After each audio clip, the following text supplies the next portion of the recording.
성경에는 많은 목록들이 나옵니다.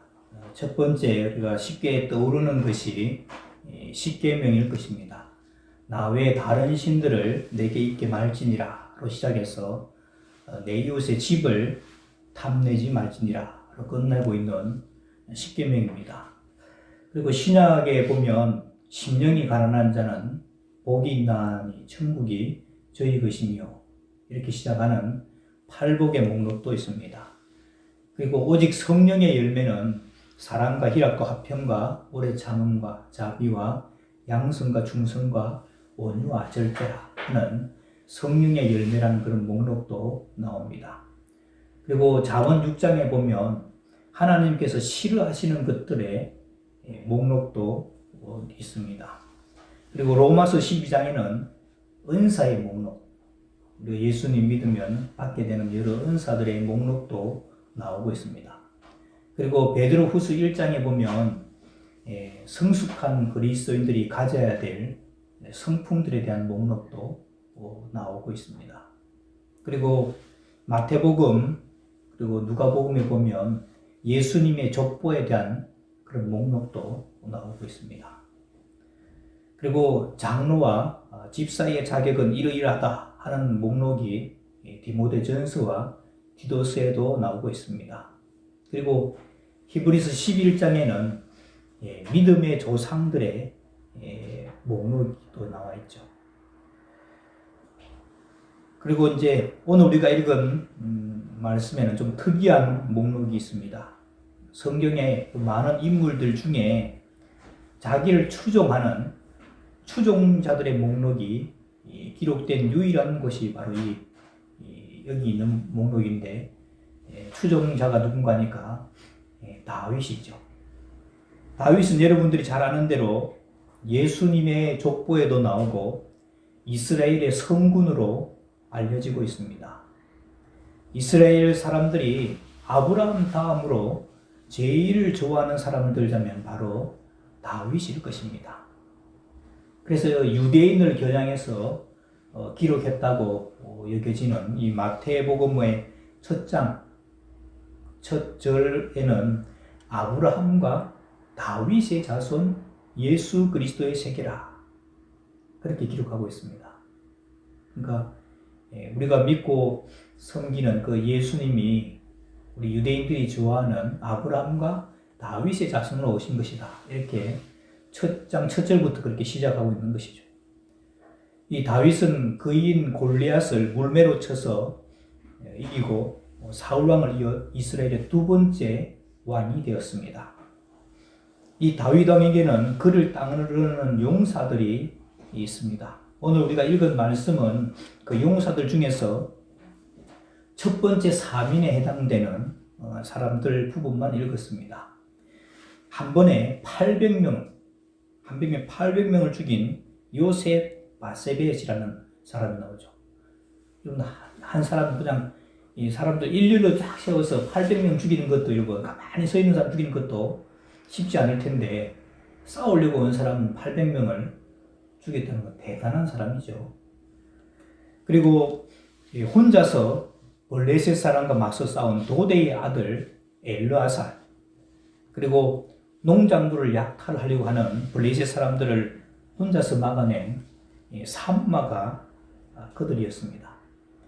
이들은 자신의 큰 힘과 능력으로 오로지 하나님과 다윗 왕조를 위해서 사용한 그 능력으로 오로지 하나님과 다윗 왕조를 위해서 사용한 아주 위대한 영웅들입니다. 이들의 헌신적인 희생으로 말미암아 이스라엘은 대적의 손에서 자유하게 되었고 심지어 주변 여러 나라들을 정복할 수 있었습니다. 그렇지만 우리가 오늘 읽은 말씀에 보면 10절 끝부분과 12절 끝부분에 보면 여호와께서 이기게 하셨고 또 큰 구원을 이루셨다 그렇게 기록하고 있습니다. 그래서 한 개인의 능력이 뛰어나다고 그 혼자 되는 것이 아니라 하나님이 역사를 이루어 주셔야 가능하다는 그런 말씀을 하고 있습니다. 그리고 우리가 읽진 않았지만은 앞에 이제 첫 3인이죠. 넘버 3가 첫 3인이고 두 번째 넘버 3가 나옵니다. 이 사람들은 30인의 두령격에 해당되는 사람이죠. 그래서 첫 3인에게는 미치지 못하지만 30인의 두령격에 해당되는 세 사람을 소개하고 있는데, 이들은 블레셋 사람들, 그 진영이, 블레셋 진영이 베들레헴에 있는 겁니다. 베들레헴은 다윗의 고향이죠. 다윗의 동네라고 그렇게 하는데, 이게 이제 이 블레셋 수하에 넘어가 있는 겁니다. 그래서 자기가 어렸을 때 마셨던 그 우물물을 생각하면서 베들레헴 그 앞에 있는 그 우물 그 물을 좀 마셨으면 좋겠다, 이런 말을 혼자서 했는데, 이 세 사람이 30명의 두령격에 해당되는 이 세 사람이 블레셋 군대를 이렇게 치고 들어가서 자기 목숨을 건 거죠. 이 베들레헴 성 안에 있는 그 물을 길을 가지고 온 겁니다. 그러니까 이 다윗이 이 사실을 알고는, 내가 이 물을 어떻게 마시냐, 이것은 우리 부하들의 피다, 그러면서 내가 마실 수가 없어서 하나님께 부어드립니다. 그러면서 다시 내가 이런 짓을 하진 않겠다, 그렇게 말합니다. 이 사람들은 첫 넘버 3, 첫 3인에게는 능력이 미치지 못하지만은 충성됨은 뒤지지 않는 사람들이었습니다. 세 사람 중에서 성경의 이름은 두 사람만 소개하고 있습니다. 스루야의 아들 요압의 아우 아비새와 그리고 여호야다의 아들 버나야, 이 두 번째 3인에 해당되는 사람입니다. 나머지 한 사람은 이름이 밝혀지지 않고 있습니다. 그 외에도 24절 말씀부터 보면 그냥 이름만 쭉 소개하는 사람이 31명의 사람이 나옵니다. 그래서 앞에 첫 3인, 첫 넘버 3 하고, 그 다음에 두 번째 3인, 그리고 31명 모두 합해서 37명의 사람들이 다윗의 용사로서 충성을 다하였고, 이들이 목숨을 걸고 헌신했기 때문에 하나님이 세우신 다윗의 나라가 굳건히 설 수 있었던 것입니다. 이 외에도 사무엘하 21장에도 보면 다윗에게는 용맹스러운 부하들이 많았습니다. 이러한 쟁쟁한 인물들이 다윗을 추종한 것을 보면 다윗 역시 영향력 있는 지도자였고 하나님이 세우신 종이었음을 우리가 알 수 있습니다. 또 이러한 쟁쟁한 인물들이 다윗의 주위에 있었기 때문에 그 옛날 양을 치던 그 목동 다윗을 우리가 알고 있는 그 위대한 다윗으로 다윗되게 했을 것입니다. 결국 사람이 중요한 것이죠. 한 나라든 한 교회든 어떤 단체든 사람이 중요한 겁니다. 하나님도 인물이 있어야 일을 하시고 그 인물을 통해서 하나님의 일을 이루어 나가십니다. 그래서 교회의 부흥과 발전에도 반드시 충성스러운 일꾼들의 헌신이 필요하죠. 그리고 그렇게 헌신하면서 충성하게 될 때 하나님께서는 놀라운 일들을 일으키십니다. 저는 오늘 이 다윗의 용사의 그 목록들을 보면서 이들이 죽어서 아브라함의 품에 있으면서 자기들의 이름이 성경책에 있는 것을 보면서 얼마나 뿌듯하고 기쁠까, 이걸 한번 생각해 봤습니다. 그러면서 우리 새소망교회도 한번 생각해 보는 것이죠. 2021년 교회를 개척하고 어렵고 힘든 때 믿음을 지키고 헌신하면서 충성한 사람들의 이름은 이러이러하니 권사들 중에서는 누구누구요, 집사님들 중에서는 누구요, 성도들 중에서는 누구누구였더라. 우리는 알 수 없죠.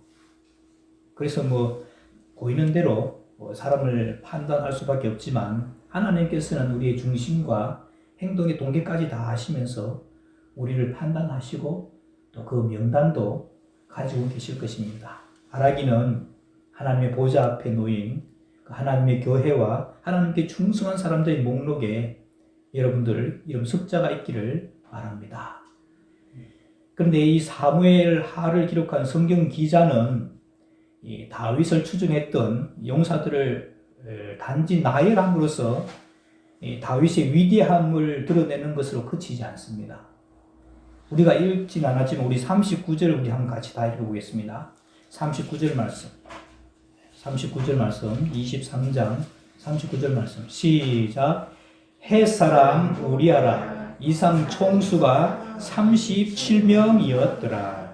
아멘. 사무엘 하를 기록한 기자는 다윗의 용사들 중에 마지막으로 헷사람 우리아를 언급하면서 용사들의 목록을 끝을 맺고 있습니다. 이 화려한 마지막에 우리아라는 이름을 보는 순간 숙연해지지 않을 수 없습니다. 왜냐하면 우리아는 다윗에게 마지막까지 충성을 다하다가 그렇게 충성했던 다윗에게 배반을 당했던 유일한 사람이기 때문입니다. 이 헷 사람이라고 하면은 우리가 세계사에서는 히타이트라고 들어보셨죠? 히타이트족입니다. 그러니까 유대인이 아니라 이방인입니다. 히타이트족인데 어떻게 이 다윗의 이방인이 어떻게 다윗의 부하가 되었는지 성경에서 기록하고 있지 않기 때문에 우리는 정확하게 알 수 없습니다. 하지만 다윗에게는 이 우리아가 다른 어떤 이 유대인들, 히브리인들보다도 더 충직한 신복이었습니다. 사무엘하 11장을 보면 다윗은 자기 옥상을 이렇게 궁전의 옥상을 거닐다가 우리아의 아내 밧세바가 목욕하는 장면을 우연히 목격하죠. 한눈에 반한 다윗은 남편이 있는 유부녀를 범하게 됩니다. 아무리 왕이지만 남의 아내가 되어 있는 여자를 범한 것은 잘못입니다. 그리고 조금 있다가 다윗은 밧세바가 임신했다는 소식을 듣게 되었습니다. 그래서 이 다윗이 자기 자신의 죄악을 은폐하기 위해서 전쟁터에 있는 이 밧세바의 남편이며 자기 자신의 충복이었던 우리아를 전쟁에서 불러들입니다. 그리고 우리아에게 자기 아내에게 가서 같이 잠자리를 하러 갑니다. 지금처럼 뭐 유전자 감식이라든지 뭐 친자를 알아낼 수 있는 방법이 없으니까 뭐 남편 때문에 아기가 생겼다 이렇게 이제 생각하게 하려고 하는 것이었죠. 그러나 이 우리아는 얼마나 충직한지 지금 백성들은 전쟁터에서 피를 흘리고 있는데 내가 어떻게 편안히 아내하고 잠자리를 할 수 있겠느냐 하면서 자기 집에 가지도 않습니다. 술을 마시도 안 가는 거예요. 그만큼 충성된 겁니다. 할 수 없이 다윗은 우리아를 전쟁에서 죽이라 하는 그런 편지를 써서 보내가지고 교묘한 방법으로 우리아를 죽게 하는 것이죠. 그래서 다윗은 살인 교사를 저지른 겁니다. 그래서 몇 주 전에 여러분 당신이 그 사람이라 라는 제목으로 말씀을 나눴죠. 그때 이제 여러분 이런 이야기가 나왔습니다. 그리고 나서 이 다윗은 오랫동안 자기 죄를 고백하지 않습니다. 그래서 하나님께서는 나단 선지자를 다윗에게 보내서 그의 죄를 지적하였습니다. 다윗으로 하여금 하나님께 저의 죄를 고백하게 하는 것이죠. 이렇게 다윗과 밧세바의 사건은 다윗의 생애에 큰 오점을 남겼고 그의 인생을 바꾸는 전환점이 됩니다. 간음과 살인교사를 했던 이 다윗은 그 당시 율법에 의해서 처형을 당해야 마땅했지만 하나님께서 그를 용서하시고 은혜를 베푸셨습니다. 따라서 우리아라는 이름은 다윗을 움츠리게 하고 꼼짝 못하게 합니다. 오늘날로 말하면 대통령이 영부인을 놔두고 어떤 다른 여자와 스캔들을 일으킨 것입니다. 우리아라는 이름은 다윗의 취약성을 드러내는 이름입니다. 또한 다윗의 사악함과 수치스러움의 기억을 떠올리게 하는 이름이라는 것이죠. 그러나 하나님께서는 다윗의 사악함을 은혜로 덮으셨기 때문에 우리아라는 이름은 다윗에게 죄악과 수치스러움을 덮는 용서와 은혜를 의미하기도 합니다. 오늘 읽은 이 다윗의 추종자 목록에 우리아라는 이름이 없었다면 단지 다윗을 위대한 영웅으로 만들고 끝났을 것입니다. 마치 오게티처럼 다윗의 훌륭한 부하 장수들의 목록 마지막에 우리아가 언급된 것은 결코 우연이 아닙니다. 이것은 성경 기자의 분명한 메시지가 있음에 틀림없습니다. 이것은 다윗같이 위대한 지도자를 할지라도 죄악에 빠질 수 있다는 말입니다. 그래서 하나님의 은혜가 없이는 어떠한 사람도 하나님의 사람으로 바로 설 수 없음을 보여줍니다. 인간의 역사는 유능한 사람이 만들어가는 것이 아니라 하나님의 용서와 은혜와 자비함으로 이루어진다는 것을 여실히 보여주고 있는 것이죠. 우리아를 언급함으로써 성경을 읽는 우리 모두를 숙연하게 하고 겸손하게 합니다. 왜냐하면 우리 모두는 우리 안에 각자의 우리아를 가지고 있기 때문입니다. 다윗에게 우리아는 자기 자신의 허물이요, 수치요, 죄악이었습니다. 하지만 우리 역시 다윗 못지않은 죄악과 허물을 가지고 있습니다. 여기 있는 분들 중에 나는 그런 죄가 없다고 감히 말할 사람이 어디 있겠습니까?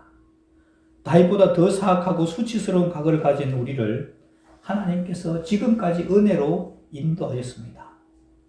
신약 성경에 사도 바울은 예수님을 만나기 전에 예수를 믿는 사람들을 핍박하는 회방자였습니다. 그러다가 그가 예수님을 만나고 신앙이 깊어지면서 그의 태도는 점점 달라집니다. 사도 바울이 쓴 편지들 중에 초창기에 쓴 편지들을 보면 자기 자신을 하나님의 사도다, 하나님이 세우신 사도다, 사람들로 말미암은 것도 아니고 그 사람들에게서 받은 것도 아니고 하나님께로부터 받은 사도다. 그러면서 내가 지극히 큰 사도들보다 부족한 것이 조금도 없는 줄 안다. 그렇게 당당하게 이야기합니다. 그리고 세월이 조금씩 지나면서 그는 조금씩 달라집니다. 자기 자신을 만삭되지 못하여 난 자 같은 사람이다. 그리고 그의 말년에 쓴 편지에 보면은 자기를 죄인 중에 괴수라 그렇게 표현합니다. 역사에 만약이라는 가정이 없지만은 만약 사도 바울이 처음부터 예수님을 핍박하지 않고 하나님을 위해서 복음 전하는 자로 나섰다면은 굉장히 교만했을 것입니다. 사도 바울은 나의 나 된 것은 하나님의 은혜로 된 것이다. 그렇게 고백을 합니다. 그렇습니다. 사도 바울이 교만하지 않고 겸손하게 하나님의 일을 할 수 있었던 것은 전에 사도 바울이 하나님의 백성을 핍박하고 해방하였던 사람이기에 그러합니다. 이러한 사실이 그를 더 하나님 앞에 겸손하게 했고 그럼에도 불구하고 자기를 충성되이 여겨서 하나님의 복음 전하는 자로 세워주신 것에 감사하게 했습니다. 그것은 사도 바울과 초대 교회를 양대 산맥으로 대표했던 베드로도 마찬가지입니다. 베드로는 예수님을 3번씩이나 부인을 했고 3번째는 저주까지 하면서 부인했습니다. 예수님을 부인했던 과거는 아프고 죄송스럽지만 그 아픔 때문에 베드로는 일평생 겸손할 수 있었습니다. 닭이 울 때마다 본인도 울었다고 합니다. 닭은 일평생 새벽마다 우니까요. 그러나 그 아픔이 있었기 때문에 그 부끄러움이 있었기 때문에 거기에 하나님의 은혜를 부으셔서 큰 일을 감당하는 인물로 세우셨습니다. 다윗에게는 우리아라는 뼈아픈 과거가 있었습니다. 이것만 생각하면 하나님 앞에 죄송스럽고 내세울 것이 없었습니다. 저와 여러분들도 내 안에 우리아를 다 가지고 있습니다. 부끄러워서 남들에게 말할 수 없는 죄악들이 있을 것입니다. 하나님께서는 그것을 하나님의 은혜로 덮으셔서 지금 우리의 모습으로 서게 만들었습니다. 그러나 여러분 우리 안에 그리고 내 안에 있는 우리아를 잊지 마시기 바랍니다. 개구리가 올챙이 시절을 기억하지 못한다는 말이 있습니다. 지옥에서 타고 있을 우리들을 하나님의 은혜로 구원해 주지 않았습니까? 교회에서 너무 자신을 내세우지 마시기를 바랍니다. 교회에서 정말 겸손해야 합니다.